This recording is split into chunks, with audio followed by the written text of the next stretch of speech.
ஏசப்பா இறந்துட்டாரா?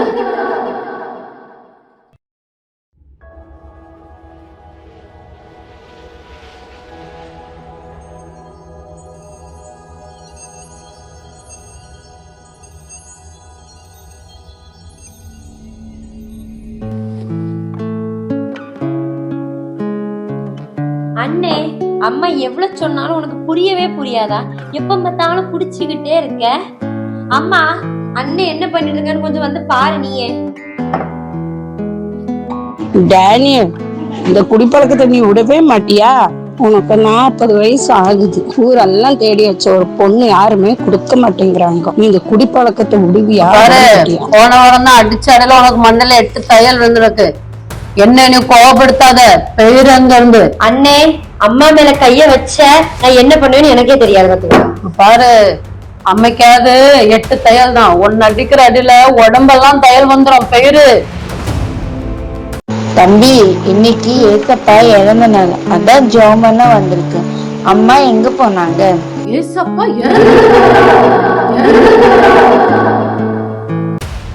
காஃபி எடுத்துக்கோங்க. தம்பி,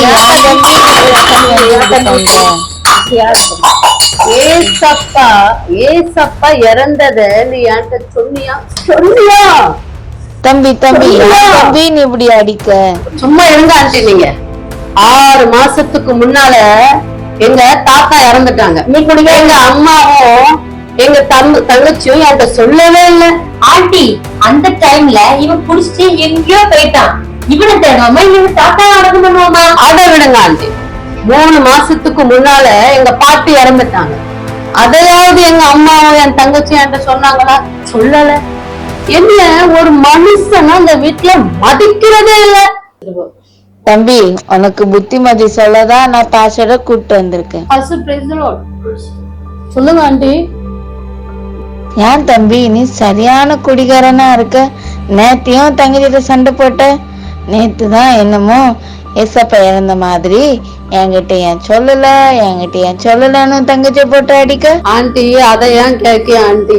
நான் குடிச்சிட்டேன்னா நான் என்ன செய்யறேன்னு எனக்கே தெரிய மாட்டேங்க ஆண்டி. எங்க அம்மாவை அப்படிதான் போன வாரம் போட்டு அப்படின்னு அடிச்சதுல மண்டல 8 தையல் வந்து. பின்ன ஏன் தம்பி நீ குடிக்க? அந்த குடி பழக்கத்தை விடு. ஆண்டி, என்னால முடியல ஆண்டி. நானும் எவ்வளவோ பிரயாசப்படுறேன். ஆனா அந்த குடிப்பழக்கத்தை என்னால விட முடியல. 40 வயசு ஆகுது எனக்கு. எங்க அம்மா எனக்கு எவ்வளவோ பொண்ணு தேடுறாங்க. யாரும் பொண்ணு கொடுக்க மாட்டேங்காங்க. நான் குடிக்கிறேன். சரி, இவனுக்கு நீங்க கொஞ்சம் புத்திமதி சொல்லுங்க பாஸ்டர். தம்பி, இந்த குடிய விட்டுருங்க தம்பி.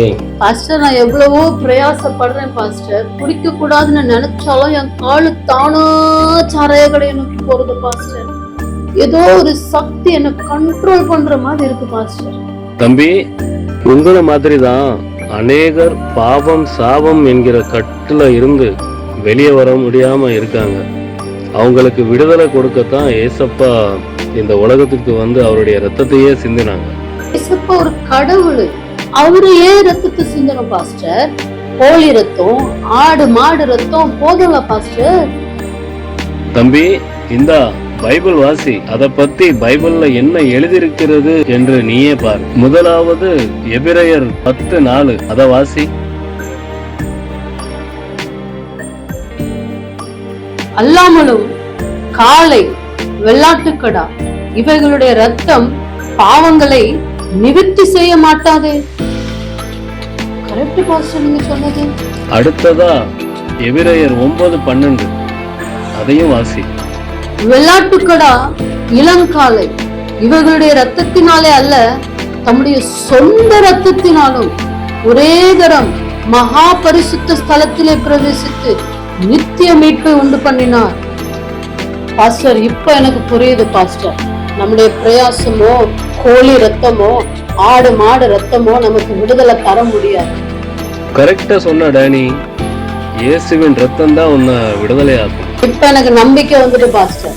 இனிமே என்னால முடியலனாலும் ஏசப்பா ரத்தத்தால முடியும்னு இனிமே நான் சபைக்கு வந்து நல்லா ஜெபம் பண்ணி குடிய விட்டு புது மனுஷனா மாற போறேன் பாஸ்டர். ஆமென்.